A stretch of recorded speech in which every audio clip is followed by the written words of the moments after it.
Assalamualaikum warahmatullahi wabarakatuh. Selamat malam sahabat-sahabatku semua, khususnya para subscriberku. Apa kabar? Saya berharap semua subscriberku selalu dalam lindungan Allah Subhanahu wa taala, dilimpahkan rezekinya, dipanjangkan umurnya, dan diberikan kesehatan baik lahir maupun batin. Amin. Dan untuk yang baru mengklik video saya ucapkan salam kenal. Nama saya Ibu Syarika.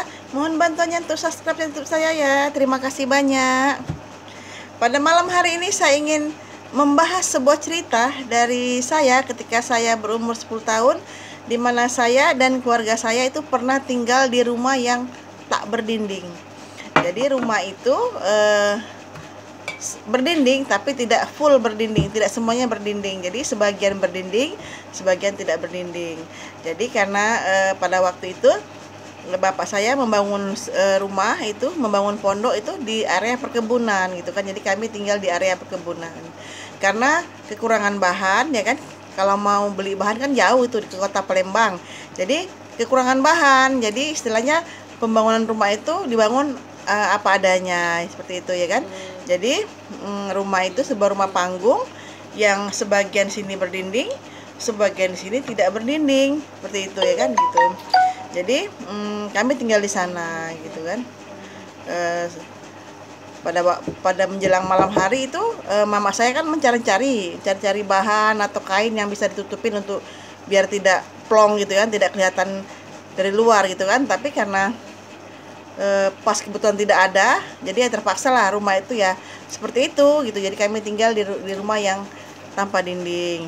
Dan pada saat malam hari ya kan, karena kan kalau di area perkebunan kan anginnya kencang, jadi ya kami merasa kedinginan sekali gitu kan. Apalagi saya itu selalu tidak bisa tidur gitu kan. Nah, perasaan saya itu saya ingin sekali melihat ke arah luar gitu kan. Jadi istilahnya semua udah tidur, saya tidak bisa tidur gitu. Saya ingin mata saya itu mengintip ke arah luar gitu kan, daerah kegelapan. Jadi seakan saya itu berandai-andai gitu ya. Andainya ada orang, andainya ada hantu, andainya ada apa gitu kan. Sedangkan rumah kami itu ya tidak ramai di daerah sana. Jadi antara rumah yang satu dan rumah lain itu sangat berjauhan sekali gitu kan gitu. Jadi ya kami sendiri di area perkebunan itu gitu. Jadi coba bayangkan ya kan, di area perkebunan yang sendiri kami tidur dengan rumah yang tidak berdinding, jadi blong gitu. Jadi ketika malam harinya itu saya kan nggak bisa tidur sama sekali saya gitu kan. Nah itu tengah malam itu saya belum bisa tidur gitu kan. Jadi karena saya merasa seakan-akan ada yang mendorong saya untuk melihat ke arah luar gitu kan. Nah, jadi dari sela-sela selimut yang saya gunakan itu, saya melihat ke arah luar itu sekitar karena kami tidak memiliki jamnya waktu itu ya, mungkin sangat malam sekali ya, udah malam, udah jauh malam seperti itu kan. Jadi ketika saya melihat ke arah luar itu, entah itu perasaan saya saja karena saya ketakutan gitu kan, saya melihat seakan-akan ada di bawah pohon pisang kan. Sana kan banyak pohon pisang ya, perkebunan itu. Perasaan saya melihat kiblatan sekelibat bayangan putih gitu kan, seperti ada yang melompat-lompat seperti pocong seperti itu ya kan gitu kan. Jadi saya betul-betul tidak bisa tidur gitu kan. Jadi apa itu perasaan saya saja gitu kan, karena istilahnya saya mendengar dari cerita-cerita orang itu, kalau istilahnya makhluk itu suka sekali di bawah pohon pisang gitu kan, sama di bawah pohon nangka.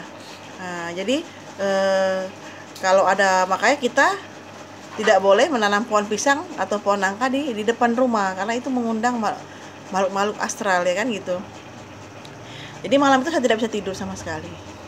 Saya mengintip ke arah luar gitu kan, gitu. Ya saya sekelebat saja gitu kan, entah itu apa gitu, bayangan putih gitu kan. Jadi saya langsung membangunkan ibu saya. Di malam itulah kami tidak bisa tidur satu keluarga gitu kan gitu. Jadi pada bangun semua, bangun di dalam kondisi ketakutan gitu kan. Ya akhirnya memang mama saya itu pemberani sekali orangnya, jadi dia tidak takut gitu kan. Jadi akhirnya dia bergadang lah menungguin kami tidur. Dia suruh kami tidur lagi gitu kan. Kita tidak boleh kalah dengan makhluk seperti itu gitu kan. Jadi ketika keesokan harinya akhirnya bapak saya mengumpulkan batang-batang pohon yang kecil-kecil, itu dikumpulkan dia dari hutan. Jadi rumah kami itu yang tidak berdinding itu akhirnya ditutup lah sama bapak saya dengan ranting-ranting yang yang disusun gitu kan. Jadi dibuat dinding lah gitu kan, karena memang kami semalam tidak bisa tidur sama sekali. Ketika saya berteriak, saya melihat bayangan putih itu, semua pada bangun gitu kan, bangun semua.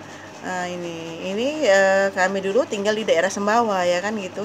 Nah, jadi bapak saya kumpulkanlah semua ranting-ranting pohon yang kecil-kecil itu, akhirnya dibikinlah seperti di dinding. Jadi alhamdulillah untuk malam berikutnya itu rumah kami sudah ada dindingnya, walaupun bukan dinding papan, tapi rumah kami itu dinding kayu yang disusun-susun ya, alhamdulillah ya. Seperti itu kisah waktu saya tinggal di Sembawa bersama kedua orang tua saya. Nah, sampai sekarang pun kalau seandainya bercerita sama saudara itu selalu mengingat masa-masa itu. Selalu bilang, ingat nggak kalian pada saat kita tinggal di rumah yang nggak berdinding? Ingat nggak pada saat kita ketakutan? Seperti itu ya, itu menjadi memori kami. Jadi itulah kisah kecil saya, dimana kita harus banyak-banyak bersyukur ya, istilahnya dengan apa yang kita punya, bersyukur atas rezeki yang kita punya. Jadi seperti itu kisah saya. Semoga apa yang saya ceritakan ini menjadikan kita sebagai hamba yang selalu bersyukur atas rezeki yang Allah kasih kepada kita. Terima kasih. Assalamualaikum warahmatullahi wabarakatuh.